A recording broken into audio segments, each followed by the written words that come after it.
안녕하세요. 황상하 목사입니다. 오늘은 그 시스템과 정책들을 작동시키는 에너지, 그런 제목으로 말씀을 잠깐 드리겠습니다. 아주 먼 옛날에는 땅을 갈거나 짐을 옮길 때 순전히 사람의 힘에 의존했습니다. 그러다가 사람들은 소나 말 같은 짐승을 이용하여 땅을 갈고 짐을 나르게 되었고, 현대에는 과학 문명이 발전하여 사람이나 우마가 하던 일을 기계가 대신하게 됐습니다. 사람의 힘보다는 우마가 세고 우마보다는 기계가 세죠. 우마차를 작동시키는 동력은 우마이고, 기계나 자동차를 작동시키는 에너지는 전기나 오일입니다. 모든 노동을 사람의 힘에 의존하던 시대에는 제도와 정책을 작동시킬 에너지가 사람의 힘이었습니다. 그러한 시대에는 성실한 노동이 부를 창출한다는 고전적 경제의 원리에 대한 사람들의 믿음이 현대보다는 더 확고했습니다. 그러다가 사람들이 짐승이나 기계를 이용하게 되면서부터는 기술과 제도의 운영 방법이 성실한 노동보다 더 많은 이익을 창출한다는 사실을 알게 되었습니다. 그렇게 되자 사람들은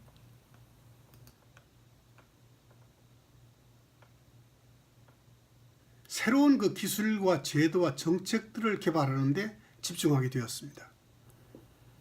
인간의 이러한 노력에 의해 과학과 산업은 더욱 빠르게 진보하고 발전하게 되었습니다.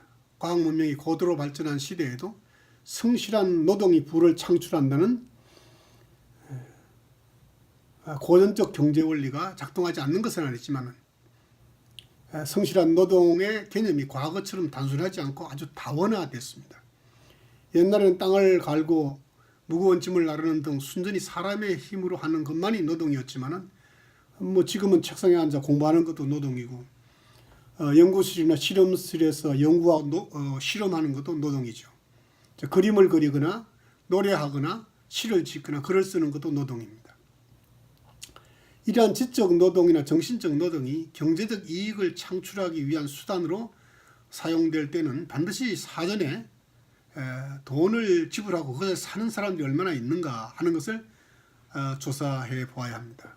그림이나 노래나 시나 글 같은 정신적 노동의 결과물들을 필요로 하는 수요가 있다고 해도 반드시 경제적 이익을 만들어내는 것은 아닙니다.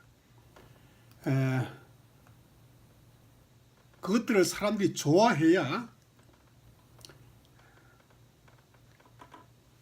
경제적 이익으로 전환될 수 있습니다. 인간의 직접적인 노동이나 기술이나 운영 방법이나 정신적 노동이나 지적 노동이나 그 외에 인간의 어떤 노력이라도 그것을 작동시키는 에너지는 경제적 또 정신적 심리적 이익을 얻으려는 인간의 욕망이죠. 인간의 욕망은 원시 시대나 과학 문명이 고도로 발전한 현대나 모든 시스템과 정책들을 작동시키는 에너지입니다. 그 어떤 시스템이나 정책이나 고상한 목적을 지향하는 일이라도 인간의 욕망이라는 에너지를 활용하지 않고는 작동시킬 수가 없습니다. 칼 마르크스와 프리드리히 엥겔스는 자신의 사상을 관념론에서 유물론으로, 그리고 혁명적 민주주의에서 공산주의로 변화시켰습니다. 그들은 전투적 유물론의 견지에서 청년 해겔학파와 주관주의적 재관점에 대해 철저히 비판을 전개했습니다. 그들은 해겔 변증법의 합리적인 요소들을 받아들이면서 그것의 신비적인 측면들에 대해서는 비판을 했습니다. 1845년 4월 마르크스는 청년 해겔 학파 중 가장 훌륭하게 평가했던 포에르 바하를 비판하면서 포에르 바하에 관한 태제들이라는 책을 썼습니다. 그 글은 마르크스 사후에 엥겔스의 루드비히 포에르 바하, 그리고 독일 고전 철학의 종말이라는 책에 실려 세상에 알려졌는데, 그 11번째 태제가 바로 그 유명한, 지금까지 철학자들은 세계를 단지 다양하게 해석해 왔을 뿐이다. 그러나 중요한 것은 세계를 변화시키는 것이다 라고 했는데, 이 선언은 마르크스가 그의 공산주의 이론 엔진에 시동을 거는 것과 같았습니다. 역사적으로 볼 때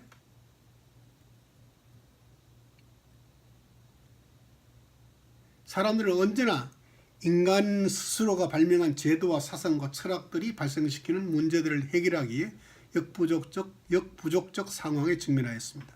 하지만 이러한 제 문제에 대한 마르크스와 엥겔스의 공산주의 이론의 명쾌한 그 사회과학적 설명은 많은 지식인들과 대중을 매료시켰습니다.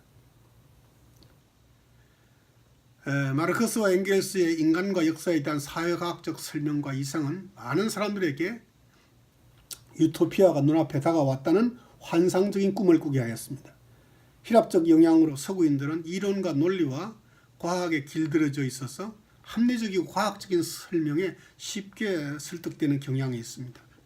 적어도 19세기 초까지는 그랬습니다. 자, 그러나 니체가 신은 죽었다라는 선언을 한 이후에 이성은 종전의 권위를 상실했고 현대에 와서는 그 모든 것이 상대화되고 말았습니다. 이론적이고 논리적이고 과학적인 사실과 가치까지 상대화하고 나아가서는 종교적 신앙의 영역에까지 상대화의 담론이 지배하게 됐습니다. 절대 가치와 절대 권위를 해체시킨 현대 정신은 인간의 문제에 대한 사회과학적 설명인 공산주의 이론이라는 병의 그 후유증일 수 있습니다. 공산주의는 사회과학이죠. 마르크스는 해겔을 비판했지만 그의 정발합 이론을 공산주의 경제 이론에 응용하여 자본주의 이전은 그 자본주의보다 더 나은 정의고 자본주의는 반이며 그보다 더 나은 것은 합인 공산주의라 그렇게 주장했습니다. 전제군주와 자본주의는 함께 할 수 없는데 볼셰비키 혁명 전 러시아는 전제군주의 횡포와 경제 파탄으로 온 국민이 귀족이나 자본가를 극도로 혐오하고 있던 터라 귀족이나 자본가를 비판하는 공산주의 혁명 이론 외에 다른 어떤 것을 선택할 형편이 못 됐습니다. 우리가 상식적으로 알고 있듯이 과학에는 정답이 있는데 이를테면 러시아 국민들에게 공산주의는 과학적 정답과 같았습니다. 이 마르크스 공산주의 이론에 매료된 이들은 공산주의 혁명이 반드시 성공하고 유토피아가 도래할 것을 마치 수학 공식처럼 믿었고 조금도 의심하지 않았습니다. 1917년에 일어난 볼셰비키 혁명은 1922년에 소비에트 연방을 탄생시켰습니다. 국내외적으로 전쟁에 시달리고 온갖 복잡한 정치와 국제관계와 사상적 혼란의 우여곡절을 겪으며 나름 성공한 공산주의 혁명은 그렇게도 이상적인 이론과 과학적 방법에도 불구하고 결국 실패하고 말았습니다. 그들은 공산주의 이론을 복음처럼 믿고 혁명을 했지만 그 시스템과 정책들은 그들이 기대했던 결과를 만들어내지 못했습니다. 그 이유를 여러 측면에서 얘기할 수 있지만 가장 중요한 이유는 공산주의자들은 공산주의 정치 경제 시스템과 정책들을 제대로 작동시킬 동력이 없다는 사실을 미처 생각하지 못했습니다.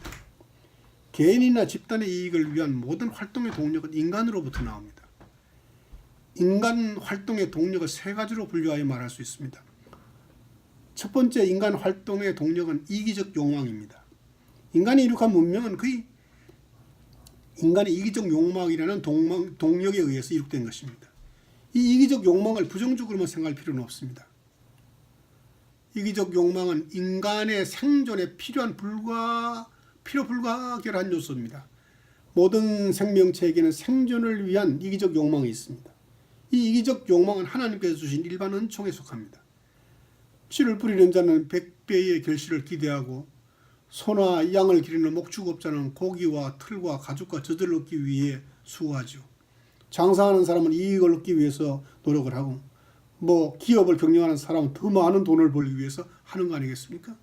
생업을 통해 이익을 기대하는 것은 정당한 것이죠. 노동이든 자본이든 투자한 만큼의 이익을 기대하는 것을 악하다 그렇게 말할 수 없습니다. 더 많은 이익을 얻기 위해 더 많이 노력하는 것과 이익을 위해서 경쟁하는 것도 악한 것이 아닙니다. 인간은 누구나 공공의 이익보다 사익을 추구하게 되어 있습니다. 공공의 이익을 추구하는 것도 결국 그것이 사익으로 돌아오는 이득 때문입니다. 이것이 바로 자본주의 원리이고 자본주의를 작동시키는 에너지입니다.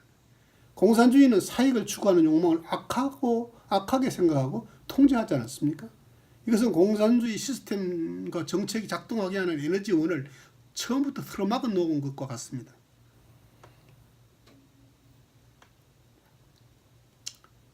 이를테면 좋은 자동차를 만들고 연료를 가득 채워두었지만 연료가 공급되는 노즐이 없으면 자동차는 달릴 수 없는 것 같은 것이죠. 공산주의 사회에서 사는 사람에게도 욕망이 있지만 아무리 부지런히 일해도 개인에게 돌아오는 것이 늘어나지 않기 때문에 열심히 일하려는 욕망은 사라지고 맙니다.